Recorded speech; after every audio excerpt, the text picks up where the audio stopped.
Good morning, students. I hope you all are fine. Today I am going to discuss about the topic जो दिख रहा है. What is cancer? Cancer generally हम लोग को सुनने को मिलता है कि किसी को कैंसर हो गया, वो कैंसर जो पेशेंट था वो कैंसर की वजह से मारा गया, सुनने को मिलता है. लेकिन है क्या ये? What is cancer? जनरली ये जो कैंसर जो होता है वो एक एबनॉर्मल और अनकंट्रोल्ड मल्टीप्लिकेशंस ऑफ सेल होते हैं जो रिजल्ट होते हैं बाद में फॉर्मेशन ऑफ ट्यूमर के हिसाब से. और ट्यूमर होता है तुम्हारा मास ऑफ सेल. तो ये जो कैंसर है, cancer is characterised by the uncontrolled multiplications of abnormal cell in the body. जब हमारे सेल में कुछ सडन म्यूटेशंस हो जाते हैं, कुछ सडन चेंजेस हो जाते हैं, एबनॉर्मली वो बिहेव करने लग जाते हैं, बहुत जल्दी जल्दी डिवाइड करते हैं, उनका रेट ऑफ डिविजन्स बहुत हाई हो जाता है, तो उसे हम बोलते हैं वो कैंसर हो गया. ठीक है. So what is cancer?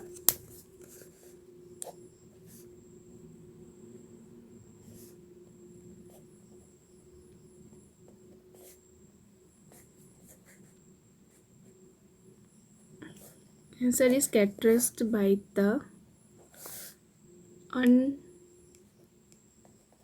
uncontrolled multiplication of abnormal cell in the body. तो क्या हो गया? कैंसर क्या होता है? वो एक एबनॉर्मल और अनकंट्रोल्ड मल्टीप्लिकेशंस ऑफ सेल्स होता है जो हमारे बॉडी में होते हैं. ठीक है. वो रिजल्टिंग बाद में जाकर ट्यूमर फॉर्म होता है. वो ट्यूमर जो होता है वो मास ऑफ सेल होता है. ठीक है. तो ये जो कैंसर है, about 4 lakh of peoples are affected by cancer in India every year, of which more than 2 lakhs people are die because of lack of understanding about the disease is the main cause. ठीक है. क्योंकि उनके पास lack of proper treatment नहीं होते, facilities नहीं होते. In many state create problems for the patient. कोई अगर गरीब अगर हो, कोई अगर उसको कैंसर हो गया तो उसके पास इतने पैसे नहीं होते कि इसका ये ट्रीटमेंट कर सके. ठीक है. तो कैंसर अगर किसी को होता है, अगर वो फर्स्ट स्टेज में हो तो उसको बचाया जा सकता है, लेकिन अगर वो थर्ड स्टेज में पहुंच जाए तो उसको बचाना इम्पॉसिबल होता है. जिनके पास पैसे हो तो फिर भी कैसे भी करके बहुत दिन तक जिंदा रह पाएंगे, बट कैंसर हो गया मतलब मरना ये होता ही है. लेकिन अब ये क्या किस केस में होता है कि इसमें फिर डिफरेंस होता है कि वो कैसा कैंसर हो सकता है. अगर ब्लड कैंसर है तो तुम ब्लड कितना बार उसको ट्रांसफ्यूशन करोगे. तो ब्लड कैंसर में ज़्यादातर लोग मारे ही जाते हैं. अगर कभी किसी को ब्रेन ट्यूमर हो गया तो in case of brain tumour में अगर ये बहुत सीरियस केस हो जाता है, ब्रेन को निकालना मतलब कोई कुछ बचा ही नहीं, वही तो मेन होता है. तो उसमें भी बचना एकदम इम्पॉसिबल होता है. अब ये देखेंगे हम कि how cancer cell differ from normal cell. हमारा कैंसर सेल जो है ये हमारे हम लोग का जो सेल है उससे कैसे डिफरेंट है. So question, how cancer cell differ from normal cell. ये कैसे डिफरेंस होता है? कैंसर सेल और तुम्हारा नॉर्मल सेल. कैंसर सेल जो होगा वो क्या करेगा? This cell divide in uncontrolled manner और उनका रेट ऑफ डिविजन बहुत हाई हो जाएगा. और हमारे नॉर्मल सेल में क्या होगा? This cell divide in a regulated manner और वो क्या होगा? एक कंट्रोल मैनर में होगा. ठीक है. तो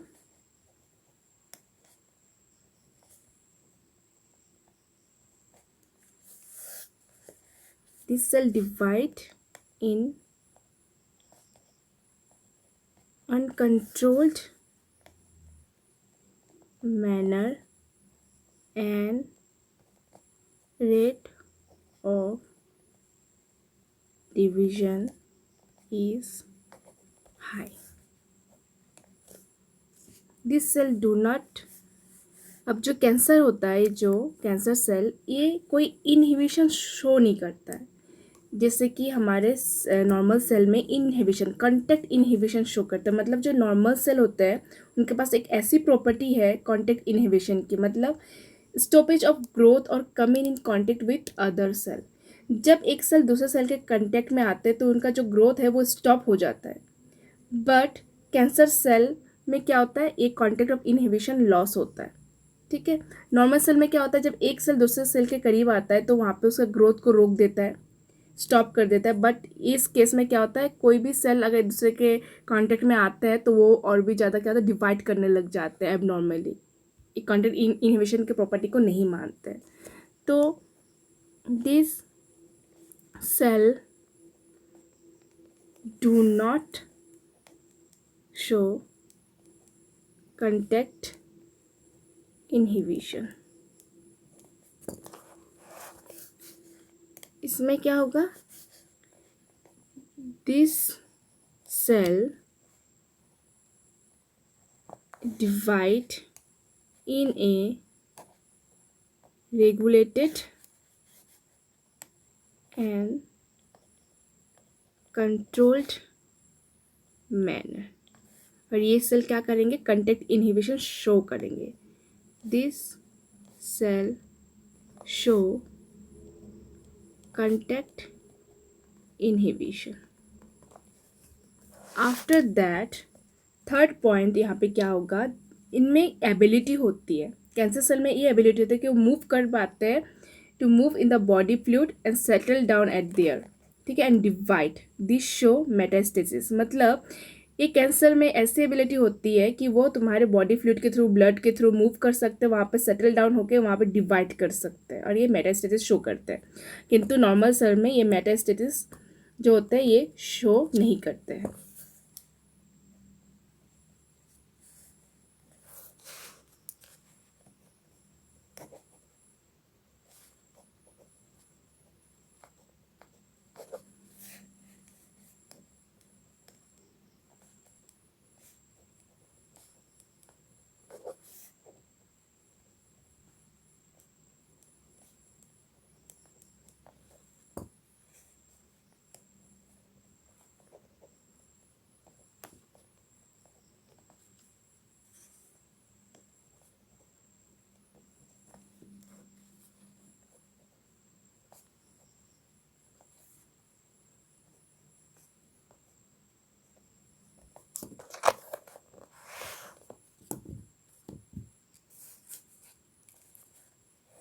ये क्या करेंगे, ये शो नहीं करेंगे।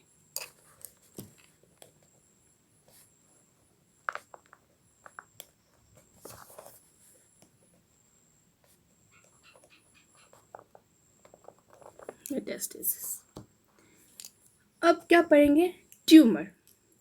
ये ट्यूमर कैसे होते हैं, जब कैंसर सेल कंटिन्यू क्या करते हैं, डिवाइड करते हैं और गिव राइज टू एक मास ऑफ सेल देते हैं, उस सेल का नाम होता है तुम्हारा ट्यूमर। अब यहाँ पे टू टाइप्स ऑफ ट्यूमर मिलेंगे, एक होगा तुम्हारा बेनाइन ट्यूमर और एक होगा तुम्हारा मेलिग्नेंट ट्यूमर। जो बेनाइन ट्यूमर होता है वो लिटिल डैमेज करता है, ठीक है, बॉडी में, और वो स्प्रेड नहीं होता to other parts of the body, वो confined at a particular place में ही रहता है, कहीं और स्प्रेड नहीं करता है। तो ट्यूमर ये हमने देख लिया, how cancer cell differ from normal cell. अब ट्यूमर क्या है,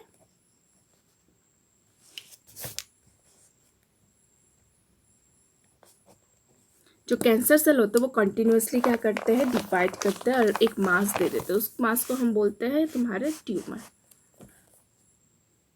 रुको,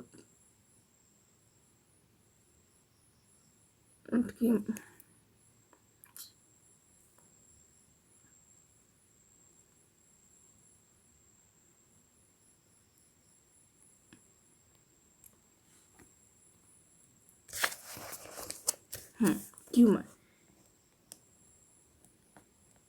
cancerous cells continue to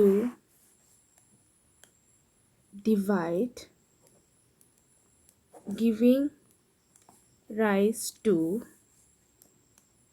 mass of cells called tumors। अब यहाँ पर कितने टाइप्स ऑफ ट्यूमर मिलेंगे हमको, टू टाइप्स ऑफ ट्यूमर।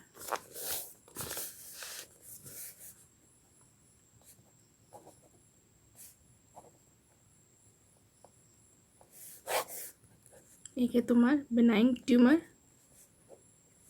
जो क्या करता है, लिटिल स्प्लिट करता है हमारे बॉडी में। एक ये क्या होता है तुम्हारा, कन्फाइंड होता है, एक ही प्लेस में रहता है, ठीक है।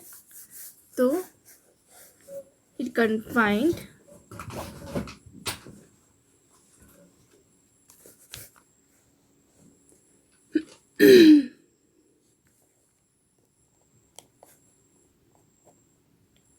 confined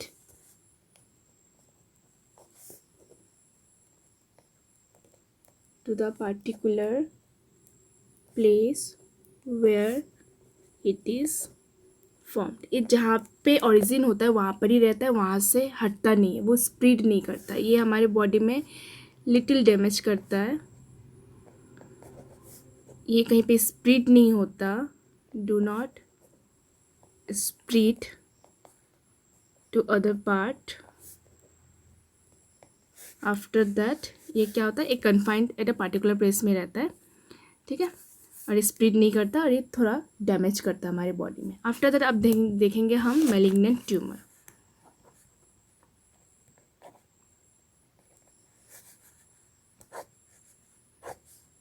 मैलिग्नेंट ट्यूमर क्या करता है, ये डैमेज करते हैं सराउंडिंग नॉर्मल सेल को और रैपिडली ग्रो करते हैं, ठीक है।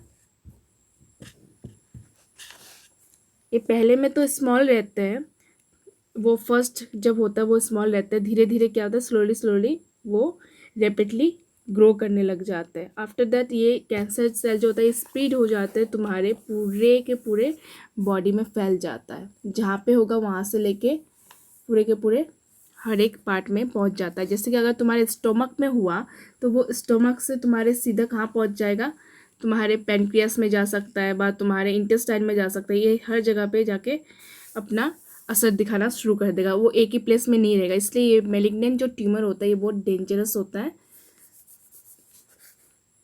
ये बहुत ज़्यादा डेंजरस होता है। So it begins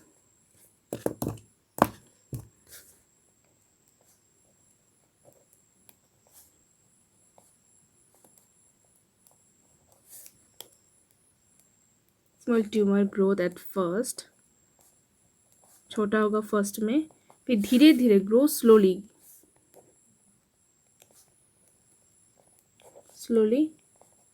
in the start and more rapidly later on, धीरे धीरे बढ़ने लग जाएगा।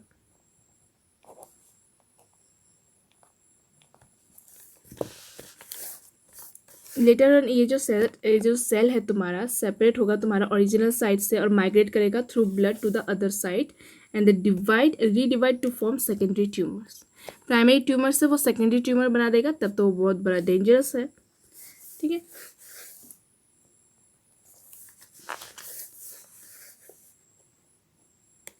लेटर ऑन क्या करेगा, ये जो कैंसरस सेल है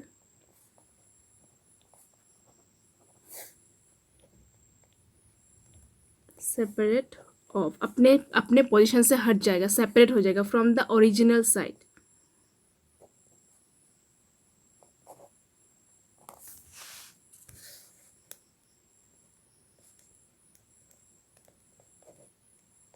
माइग्रेट कहाँ से माइग्रेट करेगा, माइग्रेट थ्रू कहाँ से घूमेगा, ये तुम्हारे ब्लड के through to the other side and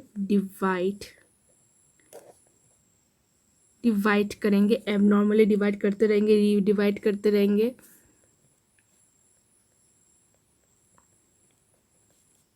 और बना देंगे तुम्हारा to form a secondary tumour, ठीक है। ये हो गया तुम्हारा मैलिग्नेंट ट्यूमर। ये क्या करते हैं, डैमेज करते हैं अपने दूसरे आसपास के जो सेल्स होते हैं उनको लेके डैमेज करते हैं, जहाँ पे है वहाँ पे तो रहते नहीं है, और अपने साइड से ओरिजिनल साइड से हट के दूसरे साइड में जाके भी वहाँ पे जाके अफेक्ट करने लग जाता है। और जाते कहाँ से, तुम्हारे ब्लड के थ्रू जाते हैं, वहाँ पे जाके डिवाइड करेंगे, रीडिवाइड करेंगे, फिर प्राइमरी से सेकेंडरी ट्यूमर फॉर्म कर देंगे, ठीक है। और ये बहुत रैपिडली ग्रो करते हैं। उसके बाद अब आएंगे तुम्हारा कॉज ऑफ कैंसर। चलो पहले हम देखेंगे तुम्हारा क्या टाइप्स ऑफ कैंसर क्या क्या हो सकते हैं। पहले कॉज ऑफ कैंसर पढ़ लेते हैं।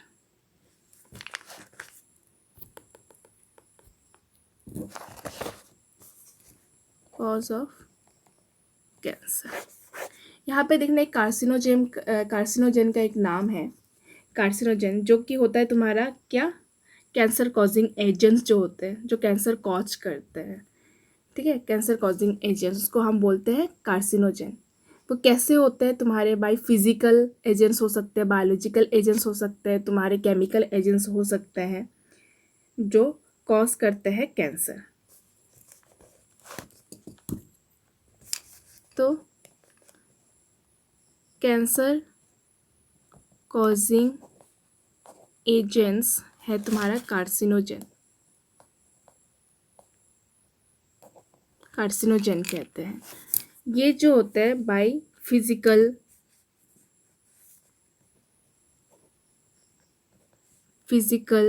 by biological agent, chemical agents that cause cancer। तो फिजिकल एजेंट से कैसे होंगे, ये होंगे तुम्हारे, जैसे कि एग्जाम्पल हो गया तुम्हारा आयोनाइजेशन रेडिएशन, ठीक है, और एक है नॉन आयोनाइजेशन रेडिएशन। ये सब तुम्हारा एक्स रे, गामा रे है, जो करेंगे तुम्हारा कैंसर कॉज करेंगे। उसके बाद नॉन आयोनाइजेशन रेडिएशन में आएगा तुम्हारा यूवी रे, जो यूवी रे क्या करता है, स्किन कैंसर करता है। बोलते हैं ना ज़्यादातर धूप पे मत जाओ, यूवी रेस होता है तब मत जाओ, तो स्किन कॉज कैंसर करते हैं। तो फिजिकल एजेंट्स में आ जाएंगे तुम्हारे एग्जाम्पल के हिसाब से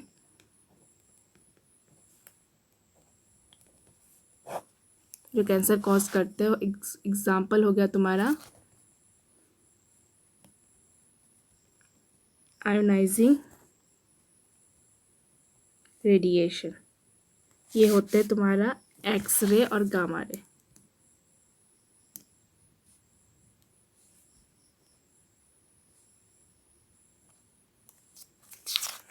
और नॉन आयोनाइजेशन रेडिएशन,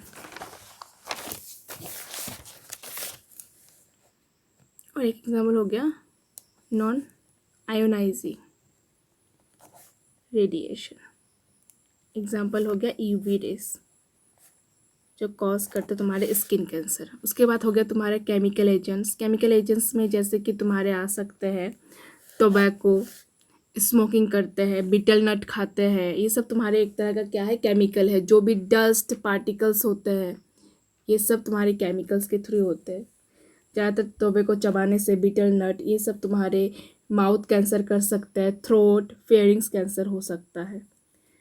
ये सब तुम्हारे केमिकल्स है। कुछ कुछ लोग जैसे इंडस्ट्री में काम करते हैं, वो स्मोक और डस्ट के बीच में, केमिकल पोल्यूशन के बीच में जाते रहते हैं, तो ये रेस्पॉन्सिबल फॉर कैंसर। जैसे कि तुम्हारा स्किन कैंसर हो सकता है, बाहर नॉस्ट्रिल कैंसर हो सकता है, थ्रोट कैंसर हो सकता है। तो केमिकल एजेंट्स में आ जाएंगे तुम्हारा जैसे कि tobacco, chewing of tobacco, betel nut, ठीक है। केमिकल पॉल्यूशन जैसे कि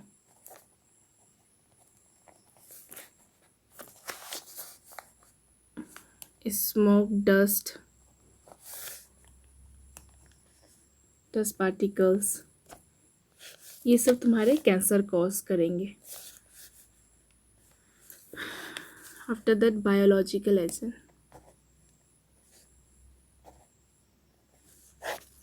बायोलॉजिकल एजेंट्स क्या होंगे,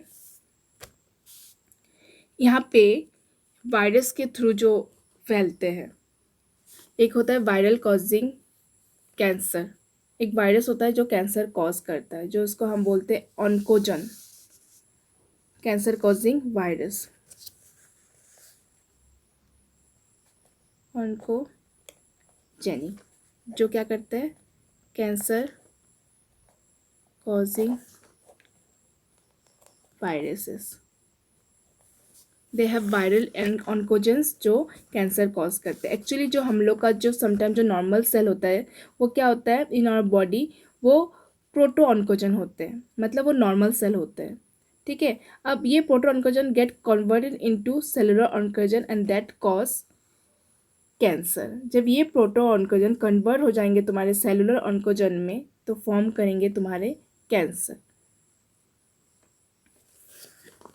ऑन्कोजेनिक। और एक है तुम्हारा क्या, समटाइम्स क्या होता है, जो हमारे नॉर्मल जीन्स होते हैं इन आवर बॉडी, ठीक है, उनको हम बोलते हैं प्रोटो ऑन्कोजेंस। इनको हम क्या बोलते हैं, प्रोटो ऑन्कोजन। ये जो प्रोटो ऑन्कोजन है ये तुम्हारे नॉर्मल सेल होते हैं, ये कन्वर्ट हो जाते हैं तुम्हारे कैंसर सेल में जब ये वायरस घुसते हैं, converted into cellular oncogene that cause cancer, जो कॉज करते हैं तुम्हारे कैंसर को। तो कुछ कुछ ऐसे एग्जांपल्स है, जैसे कि सोचो कॉज ऑफ कैंसर में एक होगा तुम्हारा high rate of lungs cancer, जो कि होता है due to smoking of cigarette, ठीक है। कुछ अगर बोला जाए कॉज ऑफ कैंसर के कुछ एग्जांपल दो, क्या क्या खाने से, क्या क्या किससे किससे होता है। High rate of lung cancer किसकी वजह से होता है, ज़्यादा स्मोकिंग करने से, ड्यू टू स्मोकिंग। उसके बाद कुछ लोग अल्कोहल पीते हैं, जो कि क्या कैंसर, वो लीवर कैंसर करते हैं, और गोल ब्लैडर, जो अल्कोहलिज्म होता है।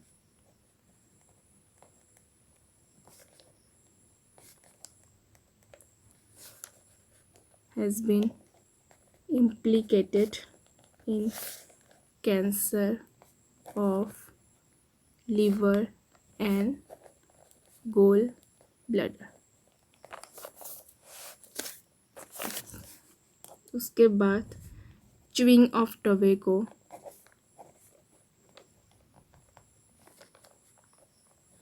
betel nut एक्सेट्रा कॉज करता है, cause of cancer in mouth, throat, pharynx etcetera, ठीक है। अब हम पढ़ेंगे जो डायग्नोसिस है कैंसर्स के, वो कैसे मतलब देख सकते हैं कि कैंसर है कैसे करके। कुछ लोग रेडियोग्राफी करते हैं, सीटी स्कैन करते हैं, कुछ लोग एमआरआई करते हैं, मतलब मैग्नेटिक रेजोनेंस इमेजिंग करते हैं कैंसर को डायग्नोस करने के लिए। सीटी स्कैन करते हैं, जो कि 3D imaging of internal of organ को देख सकते हैं, जनरेटेड बाय जो एक्सरे से होते हैं। इम्यूनोलॉजिकल एंड मॉलिकुलर बायोलॉजिकल जो डायग्नोस्टिक टेक्निक्स होते हैं can be use to detect the cancer. कैसे कैंसर को डिटेक्ट कर सकते हैं हम, रेडियोग्राफी के थ्रू कर सकते हैं, सीटी स्कैन के थ्रू कर सकते हैं, एमआरआई स्कैन के थ्रू कर सकते हैं, ठीक है। और कुछ टेक्निक जो इम्यूनोलॉजिकल और मॉलिकुलर बायोलॉजिकल कुछ टेक्निक्स होते हैं जिसके थ्रू हम कैंसर को डिटेक्ट कर सकते हैं।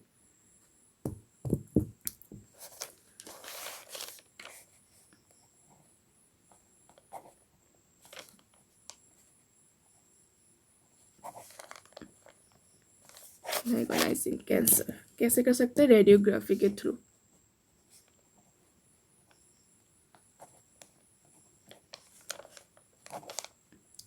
क्या करके, सीटी स्कैन करके,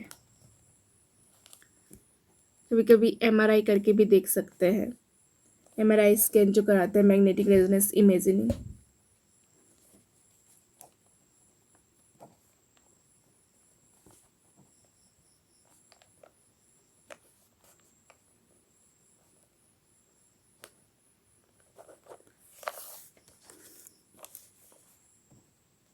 ये टेक्निक होते हैं जो diagnosing cancer.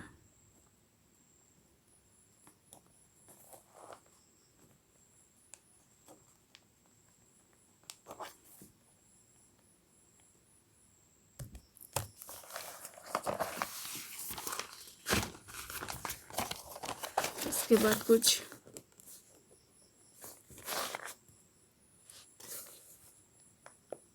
Immunological and molecular biological techniques से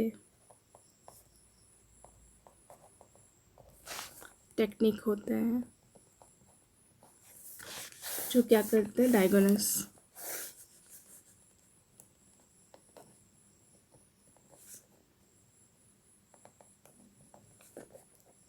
can be used to detect cancer.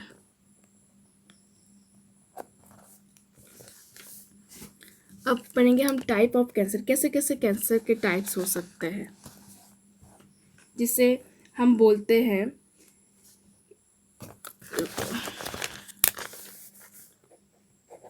Type of cancer.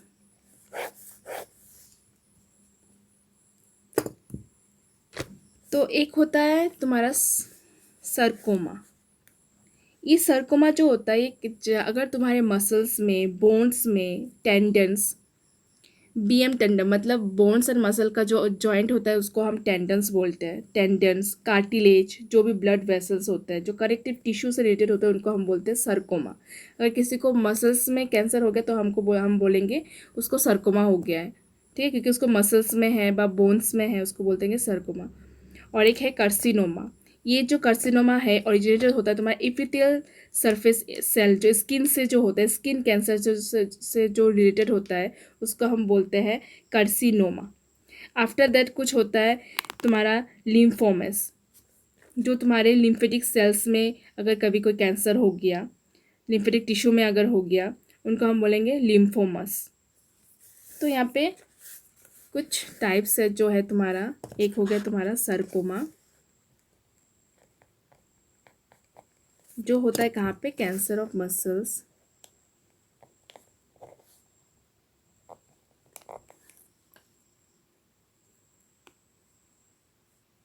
Cancer of muscles, bones, tendons, cartilages, blood vessel, connective tissue, इनको हम बोलेंगे क्या, आर कॉल्ड सरकोमा।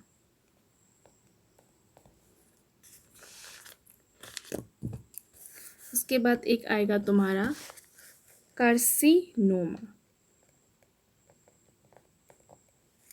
ये तुम्हारे ओरिजिनेटेड होंगे तुम्हारे इपिथेलियल सरफेस ऑफ सेल, जो ऊपर का जो लेयर्स होते हैं। Cancer originating from epithelial surface of cells of skin, और कोई भी सेल जो हमारे इंटरनल जो ऑर्गन्स को जो लाइन कर रहा है वो, जैसे कि तुम्हारा जो लंग्स में जो लाइनिंग हो रहा है, लंग्स कैंसर हो सकता है, ठीक है, स्टोमक कैंसर हो सकता है, ये और सब कुछ कार्सिनोमा है। जो भी तुम्हारे स्किन से रिलेटेड, जो भी तुम्हारे इंटरनल ऑर्गन के लाइन से रिलेटेड, इंटरनल ऑर्गन में जो म्यूकस लाइनिंग होता है उसके बारे में बोल रहा है, अगर वहाँ पे कैंसर हो तो उनको हम बोलते हैं कार्सिनोमा। तो cancer originate from epithelial surface of cell of skin और cell line in the internal organ is called carcinoma. ये तुम्हारे एग्जाम्पल के हिसाब से स्किन कैंसर हो सकता है, तुम्हारे lung cancer, stomach cancer, breast cancer, ये सब क्या है, all are all carcinoma. Carcinoma.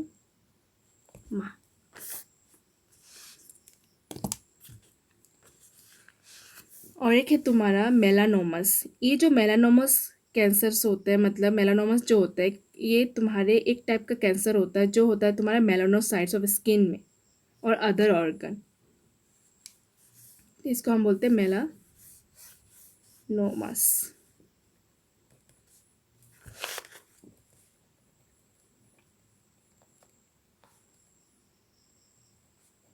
मेलानोमस। तो ये मेलानोमस क्या होगा, ये जो कैंसरस ग्रोथ होते हैं तुम्हारे मेलानोसाइट जो स्किन से रिलेटेड होते हैं और कुछ अदर ऑर्गन्स।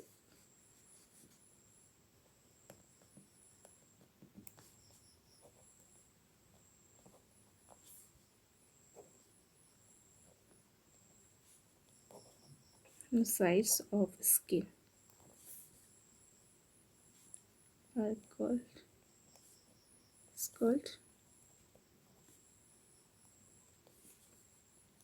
सोमा, मेलानोसोमा। और एक है तुम्हारा लिम्फोमास। ये जो लिम्फोमास है ये तुम्हारे कहाँ पे होंगे, कैंसर जो लिम्फेटिक टिश्यूज में होंगे उनको हम बोले लिम्फोमास।